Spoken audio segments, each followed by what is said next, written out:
Hello, everyone. It is finally here. Who is the chess goat? My opinion. So, to start off, who does it come down to? Number one, Paul Morphy. Two, Bobby Fischer. Three, Emmanuel Lasker. Four, Magnus Carlsen. And five, Garry Kasparov. This is a list of five people that I think could be argued as the GOAT. Now, in the chess community, we generally narrow it down to three people. We like to say Magnus Carlsen, Bobby Fischer, or Garry Kasparov. Paul Morphy is a great player and well deserving of a top 10 spot, but he played in a very uncompetitive era where chess was not as big as it is now. And Emmanuel Lasker played for 27 years, but he had many dirty tactics, such as waiting for an opponent to get older and weaker in chess so we could beat him. So it's still an extremely impressive accomplishment, but it is not as impressive. And I think there are more impressive feats from these three above. Okay, now that we have the three players that we're going to rate, we have to start off with peak rating. Now, just looking at the numbers, we see that there's a clear outlier in that Magnus Carlsen does have the most. If you scroll down, Magnus Carlsen has more than both these players combined. So just off that, we know that Magnus Carlsen is the best chess player of these three, in the sense that if Magnus Carlsen played these guys in their prime, Magnus Carlsen would win. But the best chess player and the greatest chess player are very, very different. So going down, we're going to start off with the win-loss ratio. As we see, Bobby Fischer had an absurd 57% win rate.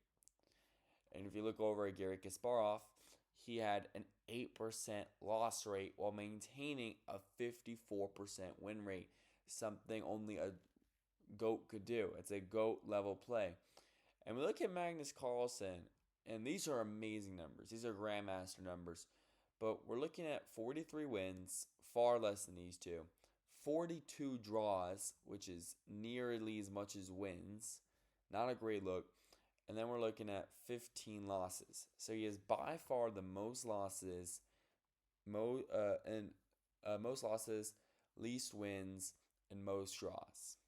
But if you scroll down, and if you look at the actual amount of games he played, Bobby Fischer only played 954 games, while Kasparov played 1,600 more than that.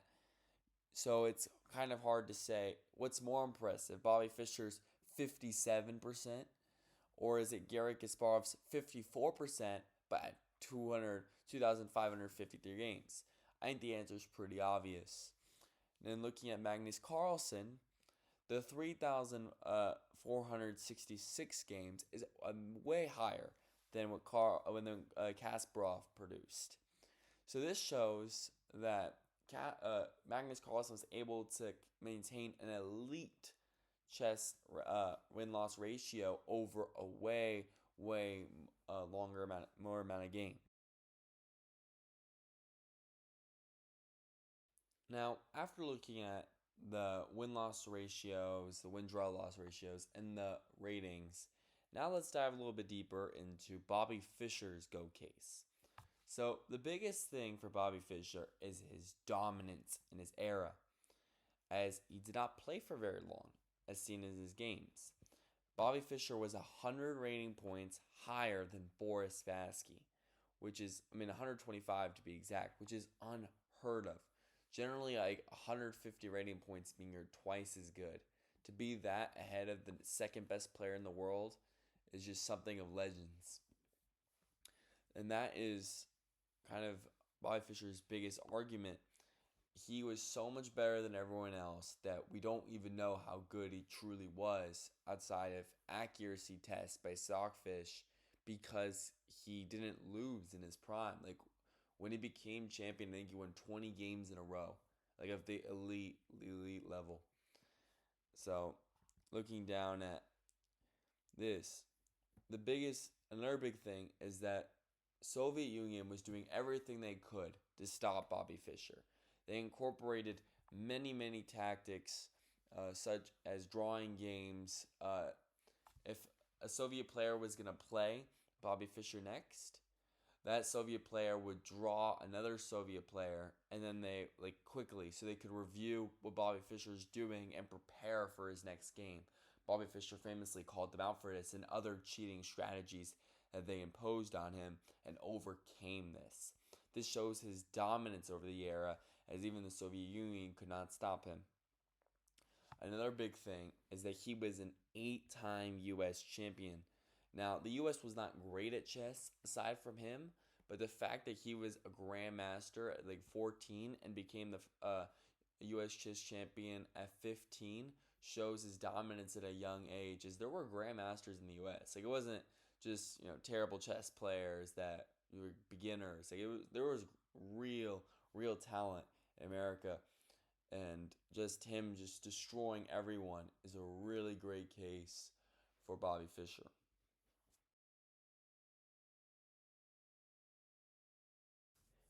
Now, after talking a lot about Bobby Fischer could be the GOAT and some of his most impressive stories, feats, accomplishments, now we're going to go into, in my opinion, why Bobby Fischer is not the GOAT. And it all comes down to one thing: time. He just didn't play enough. If you look at it, he was chess champion for 3 or 4 years.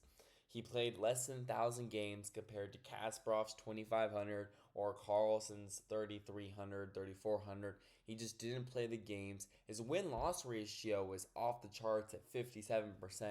That was way ahead of Carlsen, and it was definitely had a good rate ahead of Kasparov. It wasn't crazy, but it definitely showed how dominant he was over his era, even also considering that a lot of Bobby's losses came when he was younger, and that definitely hurt his ratio. I have no doubt in my mind that if Bobby Fischer played longer, he'd easily be the GOAT, even 4 or 5 years longer, just to have maybe add another 800 games on there and up the win loss ratio, maybe get above 65%.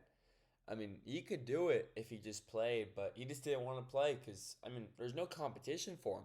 When he got to his peak, no one could beat Bobby Fischer. Just like no one could beat Paul Morphy. These guys got so good that they just quit.